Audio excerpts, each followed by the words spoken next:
Not a criminal attorney, not here to give legal advice, but I am here to give you the real on this Diddy trial.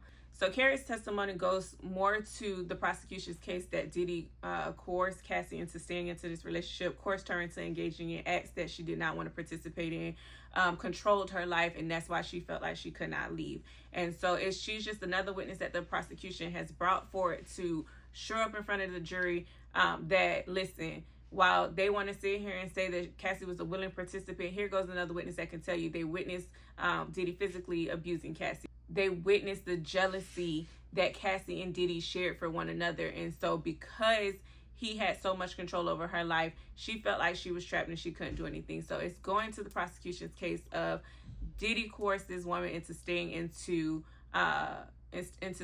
this relationship. In one of the previous videos, I stated that the big question for the jury is going to be whether Cassie and his girlfriends were consenting or were they coerced into complying. And so the prosecution is really trying to hone that point in that no, these young ladies were not consenting to this relationship. It may have started out to a consensual relationship, but at a certain point it became coercion. And when it became coercion, they felt like they couldn't leave, or they felt like they couldn't do anything because they feared that he was going to retaliate towards them. With Cassie in particular, he had access to her apartment. He had a key that she didn't even know he had. He showed up banging on the doors with hangers. Not only did he attack Cassie, but he attacked me. So not only did I see him attack another woman, but I was the victim of one of his physical assaults. And so that is what the prosecution really is trying to hone in front of the jury. Now, the defense on cross-examination with this witness was basically trying to pull out the fact that you said you were the subject of physical assault by Diddy, but you didn't run to the authorities. Instead, you took a $30,000 pay cut. You signed a non-disclosure agreement, and now you're here testifying on this stand talking about this incident that occurred between you and Diddy. Why didn't you go to the authorities?